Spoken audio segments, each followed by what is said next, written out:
बड़ी खबर गाजीपुर से आपको बता दें, 4 शव मिलने से सनसनी का माहौल है। पति पत्नी और 2 बच्चों के शव बरामद हुए।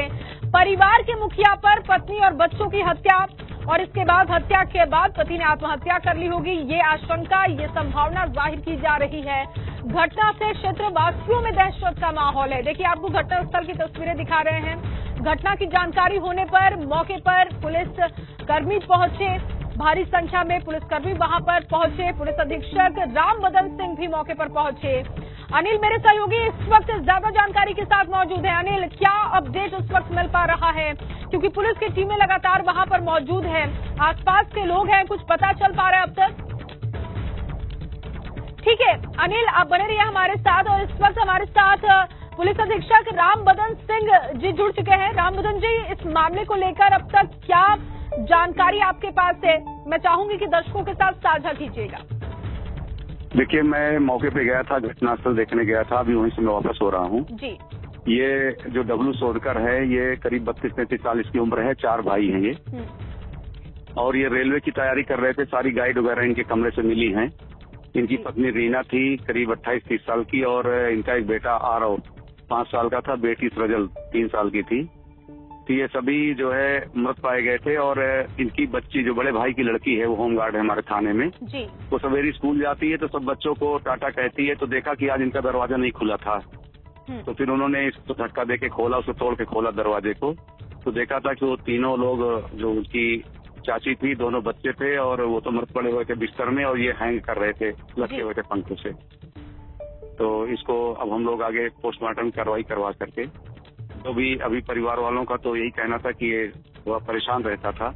बाकी आगे जो भी आएगा तो उसकी कार्रवाई की जाएगी। राम बदन जी, क्या ये प्रथम दृष्टया मामला समझ आ रहा है? क्या कोई सुसाइड नोट भी बरामद हुआ है मौके से? नहीं, मौके से कोई सुसाइड नोट नहीं मिला हुआ है जी। और प्रथम दृष्टया ये पूरा मामला क्या समझ आ रहा है? क्या कर्ज लेने का कोई मामला है? कोई परिवार पर दबाव था? कोई धमकी दे रहा था? क्या कुछ भी बातें जो अब तक निकलकर सामने आ रही हो आसपास के लोगों से, परिजनों से? अभी तक तो जो बड़ा भाई होमगार्ड है, अभी तक तो उसने हमें कुछ बताया नहीं है। वो तो ही बताया था कि साहब थोड़ा फ्रस्ट्रेट रहता था।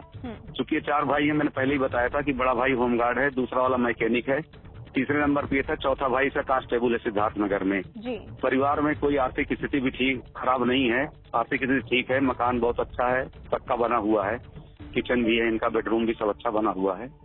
तो कोई आर्थिक दृष्टि से परेशानी नहीं थी। मुझे लगता है इनका जो अभी जो प्राइमा फेसी लग रहा है कि ये तैयारी कर रहा था, काफी दिन से सिलेक्शन नहीं हुआ था, तो शायद इसीलिए कदम उठाया इसने। अच्छा, यानी कि वो किसी सर्विस के लिए तैयारी कर रहे थे, नहीं हुआ, और इस वजह से कदम उठाया। रेलवे की जी। तो क्या ये हत्या और उसके बाद आत्महत्या का मामला समझ आ रहा है? हाँ बिल्कुल, क्योंकि 2 बच्चों की और पत्नी की उसने हत्या की है, बाद में खुद को हैंग किया है। चलिए, बहुत शुक्रिया आपका अपना समय देने के लिए, एबीपी गंगा से बातचीत करने के लिए। तो देखिए, आर्थिक तंगी, पारिवारिक कलह का ये मामला हो सकता है। इसके साथ ही एक जो बड़ी जानकारी पुलिस अधीक्षक राम बदन सिंह दे रहे थे कि हो सकता है कि वो रेलवे की तैयारी कर रहा था, परिवार का मुखिया, और सिलेक्शन ना होने की वजह से फ्रस्ट्रेट होकर उसने ये कदम उठाया है। पति पत्नी और 2 बच्चों के शव बरामद किए गए। अनिल मेरे सहयोगी लगातार फोन लाइन पर बने हुए हैं। अनिल, देखिए, तो पुलिस अधीक्षक राम बदन सिंह तो कह रहे हैं कि पूरे मामले की जांच हो रही है, और हो सकता है कि रेलवे की परीक्षा की तैयारी करने के बाद अगर सिलेक्शन नहीं हुआ, वो फ्रस्ट्रेशन भी था, कुछ आर्थिक तंगी भी थी, जिसकी वजह से ये कदम उठाया गया। लेकिन आसपास के लोगों से बातचीत करके क्या समझ आ रहा है? कब उन्होंने आखिरी बार परिवार के मुखिया को देखा था? बच्चों से बातचीत हुई थी? कोई ऐसी जानकारी जो इस वक्त मिल रही हो आपको? जैसा कि वहाँ के स्थानीय लोगों से बात हुई है, उन लोगों ने बताया कि बीती रात जो है लगभग 7-8 बजे ये अन्य लोगों से, परिवार के लोगों से भी मिले थे, और मिलने के बाद जैसे होता है कि रात जैसे ही जाती है, लोग अपने अपने घरों में चले जाते हैं। उसके बाद ये भी अपने घरों को बंद करके अपने घर में चले गए, और उसके बाद जो है इन्होंने घटना का अंजाम दिया है। लेकिन कुल मिलाकर जो है ये जो परिवार है, पहले इन्होंने जो बच्चों की हत्या की है, मतलब और जो एसपी गाजीपुर बता रहे थे कि कहीं ना कहीं जो ये नौकरी नहीं मिलने को, ये डिप्रेशन, तो डिप्रेशन में आके आदमी इंसान जो बहुत कुछ कर सकता है। तो हो सकता है कि ये जो है डिप्रेशन का शिकार हो गए हो, क्योंकि नौकरी मिल नहीं रही थी, तैयारी इनकी चल रही थी और नौकरी नहीं मिलने की वजह से कहीं ना कहीं परिवार को जो है आर्थिक रूप से जो है दबाव बढ़ता ठीक है अनिल, आप नजर बना के रखिए, आगे भी आपसे अपडेट लेंगे। फिलहाल के लिए आपका बहुत शुक्रिया तमाम जानकारी के लिए। और आज सोमवार है और इसे हादसों का सोमवार कहे तो गलत नहीं होगा, क्योंकि यूपी के कई जिलों से तेज रफ्तार जानलेवा हादसे की तस्वीरें सामने आ चुकी हैं। आपको चलिए 3 तस्वीरें भी दिखा देते हैं ऐसी। पहली जो तस्वीर है वो अमेठी की है, जहां पर बारातियों से भरी तेज रफ्तार बोलेरो और ट्रक के बीच ऐसी जोरदार टक्कर हुई कि हादसे में 6 लोगों की जान चली गई, जबकि 4 लोग गंभीर रूप से घायल हैं। गौरीगंज थाना क्षेत्र के पास ये हादसा हुआ। हादसा इतना गंभीर था, इतना भयानक था कि तुरंत एसपी और एसएसपी समेत कई थानों की पुलिस सूचना मिलने के बाद मौके पर पहुंच गई और घायलों को अस्पताल में भर्ती करवाया गया। दूसरी जो तस्वीर आप देख रहे हैं वो कानपुर की तस्वीर है। यहाँ के घाटमपुर कोतवाली इलाके में बारातियों से भरी वैन तेज रफ्तार ट्रक से जा टकराई, जिसमें 3 लोगों की जान चली गई, जबकि 8 लोग गंभीर रूप से घायल हैं। सभी घायलों को सीएससी में भर्ती भी करवा दिया गया है, जिसमें से ड्राइवर और 2 युवकों को मृत घोषित कर दिया गया है, जबकि 8 लोगों को इलाज के लिए हैलेट अस्पताल रेफर भी किया जा चुका है। उधर लखीमपुर खीरी में भी तेज स्कॉर्पियो ने 2 लोगों को रौंदा। जो तीसरी तस्वीर देख रहे हैं वो लखीमपुर खीरी से है। हादसे में बाइक सवार 2 लोगों की मौके पर ही मौत हो गई। स्कॉर्पियो कार भाजपा विधायक योगेश वर्मा की पत्नी के नाम पर है। फिलहाल पुलिस ने गाड़ी को कब्जे में लेने के साथ ही ड्राइवर को हिरासत में ले लिया है। मामले की तफ्तीश पुलिस कर रही है। तो देखिए 3 तस्वीरें अमेठी से, आपको कानपुर से और लखीमपुर खीरी से दिखा रहे हैं, जो कि हादसों के नाम रहा इन तीनों ही जगहों पे आज का सोमवार।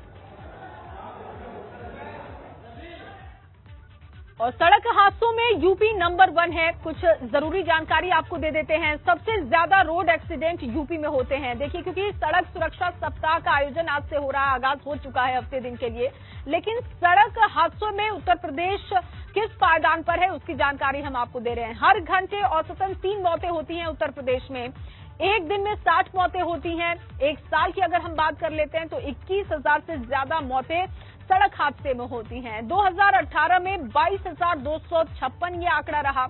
हाई स्पीड में गाड़ी चलाने की वजह से अधिकतर ये हादसे हुए। ये जो रिपोर्ट सामने आई उसके जरिए हम आपको बता रहे हैं, गाड़ी चलाते समय फोन का इस्तेमाल भी घातक होता है। नियमों का जब आप ध्यान नहीं रखते हैं, लापरवाही करते हैं, तो ये तमाम जो मुद्दे हैं ये आपकी जान पर भारी पड़ते हैं। चलिए आगे बढ़ेंगे और लखीमपुर खीरी से आपको एक बड़ी खबर दे दे। भाजपा विधायक की गाड़ी से हादसा मामले में बड़ा अपडेट है। मृतक के पिता का दावा है कि हादसे के वक्त मौजूद थे विधायक योगेश वर्मा। तेज रफ्तार स्कॉर्पियो ने बाइक सवार को टक्कर मारी। हादसे में 2 बाइक सवार की मौके पर मौत हो गई। भाजपा विधायक योगेश वर्मा की पत्नी के नाम पर ये गाड़ी है और गाड़ी कब्जे में लेकर ड्राइवर को पुलिस ने हिरासत में लेकर अब जांच शुरू कर दी है। सदर कोतवाली के रामापुर के पास यह हादसा हुआ, लेकिन इस पूरे मामले में मृतक के परिजन जो कि बड़ा दावा कर रहे हैं, मृतक के पिता का बड़ा दावा है कि भाजपा विधायक योगेश वर्मा उस गाड़ी में बैठे हुए थे जिस वक्त ये हादसा हुआ है। दवाई ले जाया था गन्ना में ले, हम दुकान से आया तो पता लगा एक्सीडेंट हो गया, फिर अस्पताल लगे थे। तो किसकी गाड़ी से एक्सीडेंट हुआ था? विधायक की। तो विधायक की उसमें गाड़ी में थे क्या? हाँ, उसमें गाड़ी में थे। हाँ, वह 100 नंबर बुलाई ना, तो गाड़ी वहाँ मतलब अस्पताल में मिलने। और वहीं यूपी में आज से सड़क सुरक्षा सप्ताह की शुरुआत हो गई है। राजधानी लखनऊ के 1090 चौराहे से परिवहन मंत्री दयाशंकर सिंह ने हरी झंडी दिखाकर वाहनों को रवाना किया।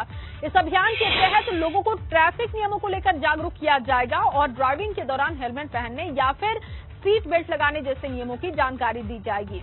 हालांकि वाहन रवाना करने से पहले परिवहन मंत्री दयाशंकर सिंह ने खुद लोगों को सेफ्टी किट बांटे हैं और सतर्क कर लोगों को बताया कि नियम तोड़ने वालों का चालान भी होगा। 24 अप्रैल तक सड़क सुरक्षा सप्ताह अभियान चलाया जाएगा। तो देखिए, आज से इसकी शुरुआत हो चुकी है। 1090 चौराहे से दयाशंकर सिंह ने वाहनों को रवाना किया और ये जो टीम आप देख रहे हैं जो कि बाइकर्स हैं, महिला बाइकर्स, पुरुष बाइकर्स जो कि लोगों के बीच तक पहुंचेंगे, वो लोगों को बताएंगे कि कैसे आपको यातायात नियमों का ध्यान रखना है, कैसे अपनी जिंदगी आपको बचानी है, जब आप गाड़ी चला रहे हैं तो किन बातों का ख्याल रखना है, क्या करना है, क्या नहीं करना है, इन तमाम बातों की जानकारी दी जाएगी।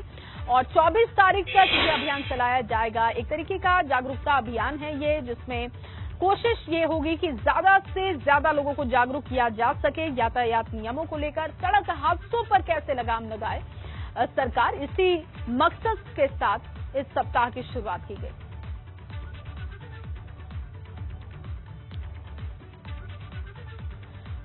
और चलिए, इस बीच आपको बड़ी खबर दे दे, आशीष मिश्रा की जमानत याचिका रद्द की जा चुकी है। बड़ी खबर, और सुप्रीम कोर्ट का देखिए फैसला इस मामले पर आ चुका है। बड़ी खबर आपको दे रहे हैं, 10 बजे ये फैसला आना था और अब जो जानकारी निकलकर सामने आ रही है, जमानत याचिका कोर्ट ने रद्द कर दी है। बड़ी खबर, आशीष मिश्रा की जमानत रद्द की जा चुकी है। बड़ी खबर इस वक्त आपको दे रहे हैं, आशीष मिश्रा की जमानत याचिका रद्द हो चुकी है कोर्ट की तरफ से।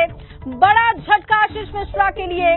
इस पर नाराजगी पहले भी कोर्ट की तरफ से जाहिर की गई थी और अब देखिए बड़ी जानकारी आपको दे रहे हैं, आशीष मिश्रा की जमानत याचिका रद्द की जा चुकी है। इस वक्त मेरे सहयोगी अविनाश जुड़ चुके हैं ज्यादा जानकारी के साथ। अविनाश, ये बहुत बड़ी खबर, एक बड़ा झटका आशीष मिश्रा को, जमानत रद्द की गई है। इसके अलावा क्या रही कोर्ट की और टिप्पणी? देखिए, अगर बात करें जिस तरीके से आज सुनवाई हुई और सुप्रीम कोर्ट ने अपना आदेश दिया, सबसे पहले ये कहा कि आशीष मिश्रा की जमानत को कायम में रखा जा सकता है, क्योंकि जिस तरीके से पूरी प्रोसीडिंग हो रही, केस की सुनवाई हो रही है और जिस तरीके से तमाम सारे व्यक्ति थ्रेट को कह रहे हैं, लिहाजा आशीष मिश्रा की जमानत को कायम में रखा जा सकता है। इलाहाबाद हाईकोर्ट का फैसला कहीं न कहीं गलत था, इसलिए लिहाजा उसको रद्द किया जाता है और 1 हफ्ते के अंदर आशीष मिश्रा को अब सरेंडर करना होगा, यानी कि आत्मसमर्पण करना होगा। और इसके साथ अगर बात करें तो अब उनको 1 हफ्ते के अंदर पुनः जेल के लिए आत्मसमर्पण करना होगा और उनकी जमानत याचिका अब रद्द हो चुकी है। अब फिर से एक बार आशीष मिश्रा को जेल जाना होगा। बहुत शुक्रिया अविनाश। देखिए, सुप्रीम कोर्ट ने 1 हफ्ते के अंदर सरेंडर करने के आदेश दे दिए हैं। अविनाश लगातार हमारे साथ बने हुए हैं। अविनाश, क्योंकि देखिए इस पूरे मामले में सुप्रीम कोर्ट की तरफ से पहले भी नाराजगी जाहिर की गई थी और हाई कोर्ट का जो फैसला रहा उसके मद्देनजर ये बहुत बड़ा फैसला कह सकते हैं कि जो लगातार विरोध किया जा रहा था लोगों की तरफ से, किसानों की तरफ से, बिल्कुल उसका ख्याल सुप्रीम कोर्ट ने रखते हुए ये बड़ा आदेश दिया है कि 1 हफ्ते के अंदर अब सरेंडर करना होगा। तो लखीमपुर हिंसा मामले में आपको बड़ा अपडेट दे रहे हैं। सुप्रीम कोर्ट ने 1 हफ्ते में सरेंडर करने के आदेश दे दिए हैं और आपको बताएं कि आशीष मिश्रा की जमानत रद्द की जा चुकी है। लखीमपुर हिंसा के आरोपी आशीष मिश्रा की जमानत रद्द हो चुकी है और अब 1 हफ्ते के अंदर सरेंडर करना होगा। जब जमानत मिली थी उस वक्त बहुत इसका विरोध किया गया था, खुद सुप्रीम कोर्ट ने इस पर टिप्पणी की थी और जब याचिका को सुप्रीम कोर्ट में चुनौती दी गई थी और उस पर देखिए अब ये बड़ा आदेश सुप्रीम कोर्ट का कि 1 हफ्ते के अंदर सरेंडर करना होगा। बहुत बड़ी खबर और बड़ा झटका आशीष मिश्रा के लिए। अविनाश मेरे साथ लगातार बने हुए। अविनाश, क्योंकि 1 हफ्ते के अंदर अब सरेंडर करना होगा, जब जमानत मिली थी उस वक्त भी सुप्रीम कोर्ट की तरफ से इस पर कड़ी टिप्पणी की गई थी और साथ ही साथ विरोध जनता का भी था। तमाम बातों का ध्यान रखा गया है। सुप्रीम कोर्ट का ये आदेश बहुत मायने रखता है उन लोगों के लिए भी जो लगातार इसका विरोध कर रहे थे। जी बिल्कुल, अगर बात करें जिस तरीके से इस पूरे मामले में सुनवाई हुई थी, पहले पीड़ित परिवार की ओर से याचिका दायर की गई थी सुप्रीम कोर्ट में, जिसमें यह कहा था कि अगर आशीष मिश्रा जेल के बाहर रहते हैं तो उनको थ्रेट रहता है और जो तमाम सारे गवाह हैं वो प्रभावित हो सकते हैं, लिहाजा जमानत या उनकी रद्द की जाए। लेकिन इलाहाबाद हाईकोर्ट के तमाम सारे पक्षों को सुनने के बाद उत्तर प्रदेश सरकार ने उस वक्त भी सहमति जताई थी कि आशीष मिश्रा को अगर जमानत मिलती तो उनको कोई आपत्ति नहीं है। जिसके बाद जमानत मिली थी और उसके बाद सुप्रीम कोर्ट में अपील की गई तो सुप्रीम कोर्ट में साफ तौर पर कहा गया था कि गवाह प्रभावित होंगे, लिहाजा तमाम सारी जो जमानत है उसको रद्द किया जाए। सुप्रीम कोर्ट ने तमाम सारे लोगों की जिरा सुनी, तमाम सारे लोगों की दलील सुनी थी और आज जब अपना आदेश पारित किया तो ये साफ तौर पे कह दिया है कि आशीष मिश्रा के बाहर रहते हुए गवाह प्रभावित हो सकते हैं, लिहाजा अब उनको बाहर नहीं रखा जाएगा, वो अब सरेंडर करें। 1 हफ्ते का समय दिया गया है, आत्मसमर्पण करें, यानी कि जो उनको जमानत मिली हुई थी, जमानत अब उनकी रद्द हो चुकी है। जो इलाहाबाद हाईकोर्ट का फैसला था उसे गलत ठहरा दिया है सुप्रीम कोर्ट ने और अब उनको 1 सप्ताह के भीतर ही अगर बात करें तो सुप्रीम कोर्ट के आदेश पर आत्मसमर्पण करना होगा और फिर से जेल जाना होगा। क्योंकि अगर बात करें तो जब से वो जेल से छूट के आए थे लगातार से सभी से राजनीति अपने चरम पर थी, तमाम तरह सियासत दल भी इसको लेकर के प्रश्न उठा रहे थे और जो पीड़ित परिवार है वो भी सुप्रीम कोर्ट में आया था खुद वकील प्रशांत भूषण और दुष्यंत दवे ने उनकी ओर से जिरा किया था, दलीलें रखी थी और ये साफ तौर पे कहा था कि इनकी जमानत याचिका रद्द किया जाए, नहीं तो जो तमाम तरह गवाह हैं वो प्रभावित होंगे, तमाम तरह जो लोग हैं इससे कहीं न कहीं प्रभावित होंगे। और आशीष मिश्रा रसूखदार व्यक्ति हैं, लिहाजा जब रसूखदार व्यक्ति बाहर रहता है तो इससे कहीं न कहीं केस पर असर पड़ता है। ये तमाम सारी दलीलें रखी गई थी और ये भी बताया गया था कि जो विक्टिम है उनके ऊपर हमला भी हुआ था। हालांकि उत्तर प्रदेश सरकार की ओर से ये जवाब में कहा गया था कि हमला जो हुआ था वो होली पर कहा सुनी के बीच में हुआ था, जबकि आशीष मिश्रा का इसमें कोई योगदान नहीं था।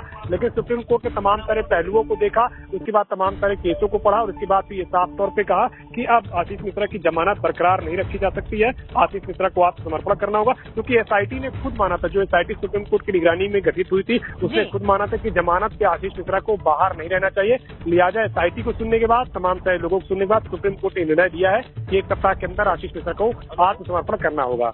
और अविनाश देखिए, 2 बड़ी बातें भी सुप्रीम कोर्ट ने कही है कि हाई कोर्ट ने, इलाहाबाद हाई कोर्ट ने पीड़ित पक्ष को नहीं सुना। दूसरी चीज जो बहुत बड़ी बात है, जो बहुत बड़ी टिप्पणी सुप्रीम कोर्ट की, कि जल्दबाजी में ये जमानत दी गई थी कोर्ट की तरफ से।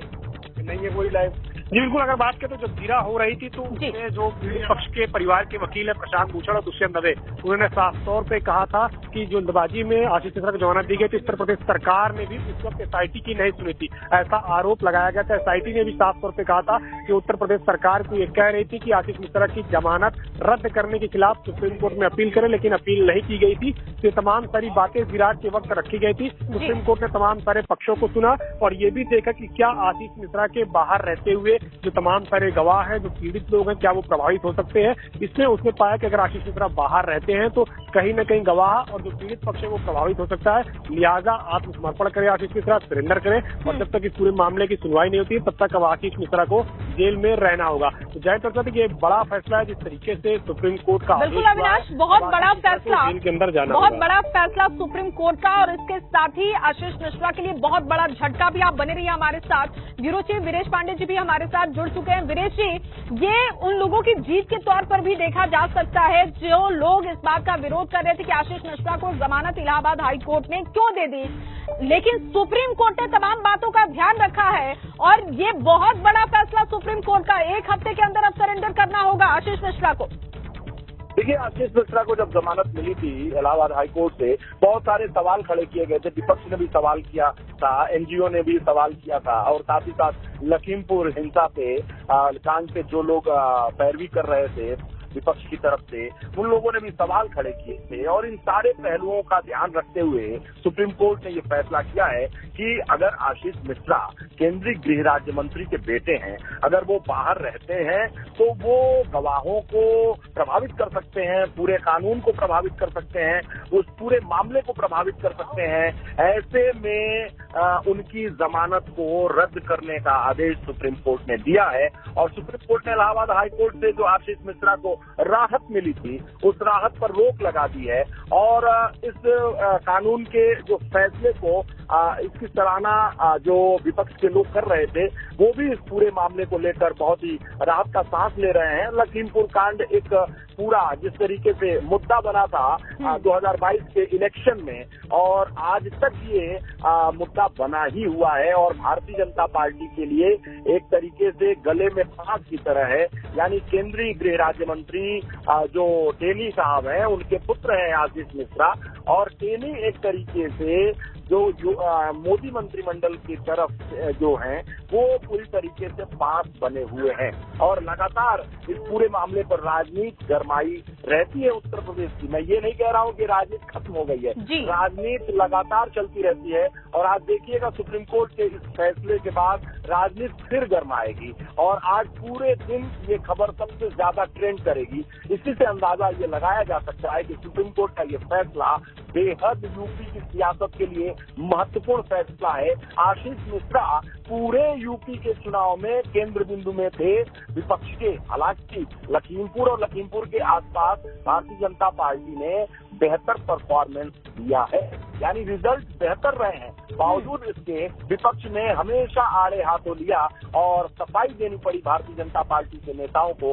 समय समय पर। सुप्रीम कोर्ट का ये जो फैसला है वो विपक्ष के लिए जो इस पूरे मामले का विरोध कर रहे थे, इलाहाबाद हाईकोर्ट के फैसले का विरोध कर रहे थे, उनके लिए एक राहत भरी खबर है और आशीष मिश्रा और केंद्रीय गृह राज्य मंत्री के लिए एक मुश्किल भरा फैसला है। बिल्कुल, टेनी परिवार के लिए मुश्किल भरा ये फैसला है, लेकिन उन लोगों के लिए बहुत बड़ी राहत है जो लगातार इस जमानत का विरोध भी कर रहे थे। वीरेश जी, आप बने रहिए हमारे साथ। इस वक्त अविनाश लाइव मौजूद हैं दिल्ली से। क्या कुछ कोर्ट में आज रहा? अविनाश, मैं चाहूंगी कि एक बार फिर से तफ्तीश से बताइएगा कि कोर्ट ने क्या तमाम टिप्पणी की है इस पूरे मामले में, क्योंकि ये बहुत बड़ी खबर, बहुत बड़ा फैसला है कि जो लोग लगातार जमानत का विरोध कर रहे थे, चाहे वो विपक्ष हो चाहे पीड़ित परिवार हो, आज उनको राहत मिली है। आज सुप्रीम कोर्ट से उन्हें न्याय मिला है। जी देखिए, अगर बात करें तो जाहिर तौर से बात है कि जिस तरीके से आशीष मिश्रा जब से जमानत से बाहर आए थे, सियासत काफी तेज थी। और एक महत्वपूर्ण बात आज सुप्रीम कोर्ट ने कही है कि इलाहाबाद हाई कोर्ट ने साक्ष्यों को नजरअंदाज किया है जमानत देते वक्त, जिसको हम नजरअंदाज नहीं कर सकते हैं। लिहाजा आशीष मिश्रा की जमानत रद्द की जाती है और 1 हफ्ते के अंदर उनको अब आत्मसमर्पण करना होगा। तो जो इलाहाबाद हाई कोर्ट से उनको जमानत मिली थी, अब कहीं न कहीं उनकी जमानत याचिका सुप्रीम कोर्ट ने रद्द कर दी। अब अगर आशीष मिश्रा को जमानत चाहिए होगा तो फिर से दोबारा से सुप्रीम कोर्ट में उनको अपील करनी होगी और अपील करके अपने तमाम सारे जो बात है उसको सुप्रीम कोर्ट के समक्ष रखनी होगी। तब सुप्रीम कोर्ट कोई निर्णय करके आगे जमानत देगा। लेकिन फिलहाल के लिए उनको अब राहत भरी उनके लिए खबर नहीं है। उनको पहले आत्मसमर्पण करना होगा, पहले जेल जाना होगा। और जिस तरीके से इलाहाबाद हाईकोर्ट का जो फैसला आया है उस पर सुप्रीम कोर्ट ने संतुष्टि जताई है और साफ तौर पर कहा है कि साक्ष्यों की अनदेखी करके जमानत दी गई है, जिसकी अनदेखी हम नहीं कर सकते हैं। और जो पीड़ित परिवार है उसको भी ध्यान में रखा जाए, जो FIR है उसको भी ध्यान में रखा जाए और तमाम तरीके से ध्यान में सारी चीजों को रखने के बाद आशीष मिश्रा की जमानत को हम रद्द करते हैं। ये साफ तौर पे सुप्रीम कोर्ट ने अपनी ओर से कहा है। अब जाहिर तौर से बात है कि आशीष मिश्रा को 1 हफ्ते के अंदर समर्पण करना होगा और उसके बाद जो तमाम सारी प्रोसीडिंग है अब वो आगे चलेगी और उसके बाद फिर आशीष मिश्रा को अगर जमानत चाहिए होगा तो सुप्रीम कोर्ट उनको आना होगा और सुप्रीम कोर्ट में फिर से जमानत की अर्जी लगानी होगी, जहां पे फिर सुप्रीम कोर्ट में अपनी दलीलें रखनी होगी और फिर सुप्रीम कोर्ट अगर उनकी दलील से संतुष्ट होता है तब जमानत देगा। क्योंकि अगर आप इस पूरे जब से जमानत मिली आशीष मिश्रा को, इस पूरे घटनाक्रम को देखें, तभी से सियासत काफी तेज रही है, राजनीति भी इसमें होती रही है। इसके बाद अगर बात करें तो पीड़ित परिवार की ओर से वकील प्रशांत भूषण और दुष्यंत दवे ने सुप्रीम कोर्ट में याचिका दायर की थी, जिसमें यह साफ तौर पे कहा था कि अगर आशीष मिश्रा जमानत पे बाहर रहते हैं तो जो पीड़ित परिवार है उसको प्रभावित किया जा सकता है और कहीं न कहीं उन पर हमला भी हो सकता है। इसके जवाब में सुप्रीम कोर्ट ने उत्तर प्रदेश सरकार को भी नोटिस जारी किया था। उत्तर प्रदेश सरकार ने जवाब में यह साफ तौर पे कहा था कि किसी भी पीड़ित परिवार पर कोई हमला नहीं हुआ है, पीड़ित परिवार पूरी तरीके से सुरक्षित है, गवाह भी सारे सुरक्षित है, सबको पर्याप्त सुरक्षा मुहैया कराई गई है। जिसके बाद अगर बात करें तो होली वाले दिन एक छिटपुट घटना भी देखने को मिली थी एक गवाह के साथ, लेकिन उत्तर प्रदेश सरकार ने साफ तौर पे कहा था कि वो उनकी आपसी लड़ाई थी, उसमें आशीष मिश्रा का किसी तरीके से कोई रोल नहीं था और वो मामूली विवाद था। यह कहते हुए सुप्रीम कोर्ट ने उसमें अपना जवाब दाखिल किया था, लेकिन सुप्रीम कोर्ट ने तमाम सारे पक्षों को सुना और ये साफ तौर पे तमाम सारे जो पक्ष हैं उनकी ओर से ये कहा गया था, खासतौर से पीड़ित पक्ष की ओर से, कि आशीष मिश्रा के बाहर रहते हुए जो न्याय है वो उनको मिलता हुआ दिख नहीं रहा है, वो देरी होती हुई उसमें लग रही है। जिसके बाद अगर बात करें तो उत्तर प्रदेश सरकार की ओर से वकील महेश जेठमलानी पेश हुए थे, उन्होंने साफ ठीक है अविनाश, आप बने रहिए आप हमारे साथ। किसान नेता राकेश टिकैत जी भी हमारे साथ जुड़ चुके हैं, उनसे भी बात कर लेते हैं इस मसले को लेकर, क्या उनका इस वक्त पक्ष है। बहुत स्वागत है आपका राकेश टिकैत जी एबीपी गंगा पर। धन्यवाद राकेश टिकैत जी, ये बहुत बड़ा फैसला कह सकते हैं। सुप्रीम कोर्ट ने उस वक्त भी नाराजगी जाहिर की थी जब हाई कोर्ट की तरफ से, इलाहाबाद हाई कोर्ट ने जब जमानत दी थी, उस वक्त इस बात का विरोध किया गया था सुप्रीम कोर्ट की तरफ से। लेकिन अब सुप्रीम कोर्ट की तरफ से ये बड़ा फैसला है कि 1 हफ्ते के अंदर आशीष मिश्रा को अब सरेंडर करना होगा। क्या कहेंगे आप इस पर, इस फैसले पर? नहीं तो सुप्रीम कोर्ट तो ठीक ही काम करे, सुप्रीम कोर्ट गलत कहाँ करे जी। अगर उनको काम करने दे तो कोर्ट तो ठीक काम करता है। भाई मुख्य अभियुक्त बाहर हैं और लोग अंदर हैं, तो इसको 1 हफ्ते बाद में 1 हफ्ते का टाइम है तो जाना चाहिए, सिलेंडर करना चाहिए। जी राकेश टिकैत जी, इसका आप स्वागत करते हैं। इसके साथ ही एक बहुत बड़ी टिप्पणी सुप्रीम कोर्ट ने आज की है कि इलाहाबाद हाई कोर्ट ने पीड़ित पक्ष को सुना भी नहीं, मौका भी नहीं दिया और बहुत जल्दबाजी में ये फैसला हुआ था इलाहाबाद हाई कोर्ट की तरफ से जमानत का। तो इसको लेकर क्या आप भी ये बिल्कुल सहमत हैं जो सुप्रीम कोर्ट ने टिप्पणी की है आज के दिन? देखो कोर्ट को कह सके, हम तो कह नहीं सकते जी। सुप्रीम कोर्ट ने भाई लोअर कोर्ट को कहा है तो कोर्ट कह सके, अब कोर्ट पे हम टिप्पणी कर सकते हैं। लेकिन राकेश टिकैत जी, आप भी इसके विरोध में थे, आप भी ये मानते थे कि ये गलत हुआ है? तो गलत तो सभी पूरा देश मान रहा गलत हुआ जी, लेकिन कोर्ट के सामने क्या कह सके कोई।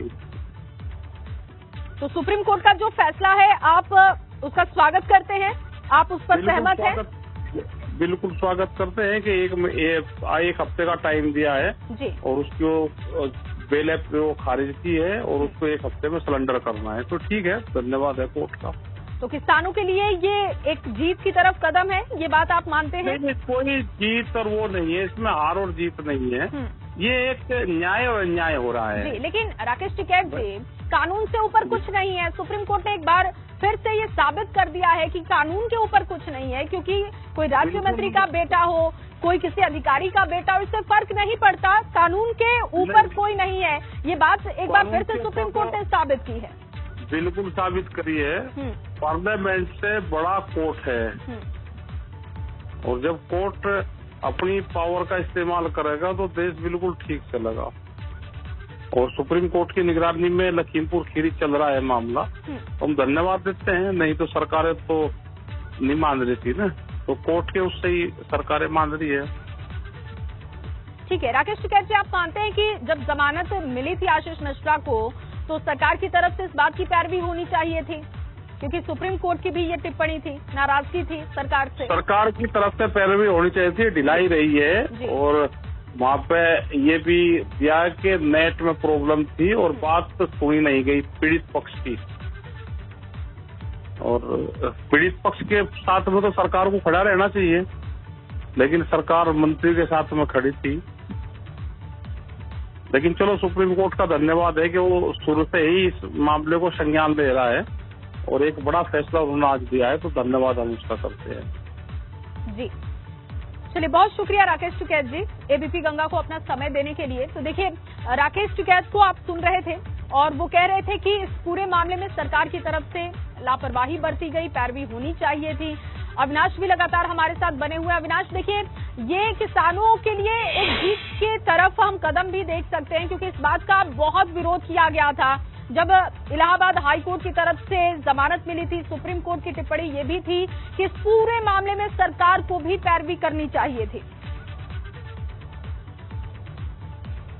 जी जया, सबसे पहले एक अपडेट मैं देना चाहता हूं इस पूरे केस में, इस पूरी सुनवाई में। भले सुप्रीम कोर्ट ने आशीष मिश्रा की जमानत रद्द कर दी हो, लेकिन उनके लिए एक थोड़ी राहत भरी खबर यह है कि सुप्रीम कोर्ट ने यह आदेश दिया है कि अगर आशीष मिश्रा जमानत चाहते हैं तो अपनी फिर से फ्रेश जो एक नई एप्लीकेशन है जमानत याचिका की, उससे इलाहाबाद हाई कोर्ट में दायर करें। और इलाहाबाद हाई कोर्ट इस बार सभी पक्षों को ध्यान से सुनो, तब जमानत पर कोई निर्णय ले। यानी कि जो आशीष मिश्रा की जमानत सुप्रीम कोर्ट ने रद्द की है, उनके लिए एक दरवाजा भी खोला है कि इलाहाबाद हाई कोर्ट में फिर से नई याचिका दायर करके अपने लिए जमानत की मांग कर सकते हैं। इसके जवाब में अगर बात करें तो सुप्रीम कोर्ट के वरिष्ठ वकील दुष्यंत दवे ने यह पूछा चीफ जस्टिस से कि क्या इलाहाबाद हाई कोर्ट के चीफ जस्टिस को किसी दूसरे जज के पास इस मामले को भेजा जाना चाहिए, यानी कि जो पहले जज आशीष मिश्रा को जमानत दे चुके हैं, क्या उनसे अलग दूसरे जज के पास भेजा जाना चाहिए मामला को। तो चीफ जस्टिस ने साफ तौर पर कह दिया कि मुझे लगता है इसकी जरूरत नहीं है, बाकी इलाहाबाद हाई कोर्ट निर्णय ले। तो आशीष मिश्रा के लिए थोड़ी राहत भरी खबर है कि उनको अब जमानत के लिए सुप्रीम कोर्ट नहीं आना होगा, वो अपनी फिर से एक नई याचिका इलाहाबाद हाई कोर्ट में लगा सकते हैं, क्योंकि सुप्रीम कोर्ट ने यह साफ तौर पे कहा है कि इलाहाबाद हाई कोर्ट नई याचिका पर आशीष मिश्रा की सुनवाई कर सकता है, जहां पे वो तमाम सारे पक्षों को ध्यान से सुने, फिर आशीष मिश्रा की जमानत पर फैसला कर सकता है। तो ये एक राहत भरी खबर भी है आशीष मिश्रा के लिए, जहां उनको जरूर है। शैलेश भी इस वक्त हमारे साथ जुड़े हुए, जो कि लखीमपुर के रास्ते में है। वीरेश जी भी हमारे साथ लगातार बने हुए हैं। वीरेश जी, जो कि अविनाश अपडेट कर रहे हैं कि एक मौका है आशीष मिश्रा के पास कि वो एक और याचिका दाखिल कर सकता है इलाहाबाद हाई कोर्ट में। निश्चित रूप से जो फैसला हुआ है, लेकिन सबसे महत्वपूर्ण बात तो यह है कि जब सुप्रीम कोर्ट ने एक बार जमानत रद्द कर दी है, तो इलाहाबाद हाई कोर्ट क्या ऐसा फैसला कर पाएगा कि दूसरी जो जमानत की याचिका मिश्रा जी दायर करेंगे उस पर वो फैसला ले ले और जमानत उनको फिर से दे दे? ऐसा मुझे नहीं लगता है। अगर एक बार सुप्रीम कोर्ट ने इंटरवीन कर लिया है और जमानत रद्द कर दी है, एक हफ्ते के अंदर उन्हें सब पेश होना है, तो ऐसे में ये ठीक है कि उन्हें सुप्रीम कोर्ट ने एक रास्ता रास्ता दिखाया है कि वो जमानत के लिए फिर से अपनी अर्जी दे दें, लेकिन मुझे ये एक औपचारिकता मात्र लगता है। और जो भी कानून के समझदार लोग होंगे वो ये जानते हैं कि इस पूरे मामले में अगर सुप्रीम कोर्ट ने हस्तक्षेप कर दिया, सुप्रीम कोर्ट ने जमानत रद्द कर दिया, तो फिर दूसरी जमानत कैसे दे सकती है हाई कोर्ट। और लेकिन चूंकि ये कानून का मामला है, सुप्रीम कोर्ट ने ये फैसला किया है, तो उस पर आगे बढ़ेंगे आशीष मिश्रा। लेकिन व्यवहारिकता तो यही कहता है और नजीर भी यही कहती है, इसलिए मुश्किल की घड़ी में है आशीष मिश्रा और उनके पिताजी टेनी जी, जो केंद्रीय गृह राज्य मंत्री हैं और पूरी तरीके से भारतीय जनता पार्टी को और मोदी सरकार को आफत में सांसत में डाले हुए हैं। उनकी वजह से, हालांकि देखिए मोदी सरकार का ये स्टैंड है, वो किसी का साथ जल्दी छोड़ते नहीं है। याद करिए 2014 में जब से सरकार बनी नरेंद्र मोदी की, बहुत सारे मंत्रियों के ऊपर तमाम दबाव था कि वो इस्तीफा दें। मुझे याद है कई संसद के सत्र ऐसे वॉश आउट हो गए, लेकिन मोदी ने उनका इस्तीफा नहीं लिया। और यही वजह है कि अजय मिश्रा टेनी लगातार इस पूरे मामले पर दबाव में हैं और पार्टी को भी दबाव में रखे हुए। पूरा विधानसभा का चुनाव, 2022 के विधानसभा का चुनाव निकल गया, इस पूरे मामले को मुद्दा बनाया गया। लखीमपुर, पीलीभीत का वो इलाका याद कीजिए, हालांकि भारतीय जनता पार्टी को असर नहीं पड़ा, रिजल्ट भारतीय जनता पार्टी के पक्ष में देखने को मिले। लेकिन इससे ये नहीं कहा जा सकता कि भारतीय जनता पार्टी दबाव में नहीं थी, प्रेशर में नहीं थी। बहुत सी सफाइयां देनी पड़ी भारतीय जनता पार्टी को, रिजल्ट के बाद राहत का एहसास हुआ। लेकिन भारतीय जनता पार्टी के जो थिंक टैंक थे, जो रणनीतिकार थे, वो जब बात करते थे तो उन्हें लगता था कि लखीमपुर, पीलीभीत के आसपास का इलाका भारतीय जनता पार्टी के लिए अच्छा रिजल्ट देने वाला नहीं होगा। लेकिन जनता ने योगी सरकार पर भरोसा किया, मोदी सरकार पर भरोसा किया और वोट दिया। लेकिन कुल मिलाकर आशीष मिश्रा जो पुत्र हैं केंद्रीय गृह राज्य मंत्री के, वो भारतीय जनता पार्टी के लिए एक आफत का सबब बने हुए हैं। और अजय मिश्र टेनी मोदी मंत्रिमंडल में लगातार कोई न कोई उनकी वजह से जो अच्छे काम हैं मोदी सरकार के, योगी सरकार के, भारतीय जनता पार्टी की केंद्र और राज्य की सरकारों के, उस पर सवाल खड़े होते रहे हैं। लगातार विपक्ष को ये मौका मिलता रहा है। हालांकि आशीष मिश्रा की ये खबर आज भी ट्रेंड करेगी, क्योंकि इस समय यूपी की सियासत ही न कहें, चूंकि केंद्रीय गृह राज्य मंत्री का पुत्र है आशीष मिश्रा, और जो थार से कुचलने का पूरा मामला, वो पूरा कांड याद होगा। लगभग एक हफ्ता उत्तर प्रदेश में तनाव का वातावरण था, लखीमपुर आसपास के तनाव का वातावरण था। और मुझे तो याद है राकेश टिकैत अभी बोल रहे थे, मैं खुद लखीमपुर में था और राकेश टिकैत जाकर उन्होंने वहां पर समझौता कराया था। रात में 3 बजे पहुंचे थे, एबीपी गंगा ने वो पूरा दृश्य दिखाया था अजय मिश्र टेनी से और उनके पुत्र आशीष मिश्रा से। खुद मैंने एबीपी गंगा पर बात की थी, वो वाकया दर्शकों को याद होगा, जब अजय मिश्र टेनी ने पूरी तरीके से बड़े बेरुखी से एबीपी गंगा के जो संवाददाता थे उनसे उन्होंने बात की। और साथ ही साथ आशीष मिश्रा बहुत भोला बन रहा था, बहुत ही मासूम बन रहा था। तो वो सारी तस्वीरें दर्शकों को याद है। लखीमपुर कांड की जब जिक्र होता है तो एबीपी गंगा का जिक्र होता है। और एबीपी गंगा ने 24 घंटे का बुलेटिन खोला था, पूरी रात दिखाया, पूरी रात आपने दिखाया था राकेश टिकैत कैसे पहुंचे थे वहां पर, और उसके बाद वहां पर जो कुछ हुआ था, पीड़ित पक्ष से आपने बात की, घटनाक्रम जो जैसे हुआ, जैसे सेटलमेंट तक पहुंचा गया, जैसे अंतिम संस्कार के लिए पीड़ित पक्ष तैयार हुआ, वो सब कुछ वीरेश हमने देखा, एबीपी गंगा के दर्शकों ने देखा एबीपी गंगा पर। और चूंकि आप लखीमपुर की बात कर रहे हैं, तो हमारे संवाददाता शैलेश अरोड़ा लखीमपुर के रास्ते में ही है, इस वक्त वहां पर पहुंच रहे हैं और शैलेश के पास चलेंगे, उनसे जानेंगे कि उनके पास ताजा सूचना क्या है, क्योंकि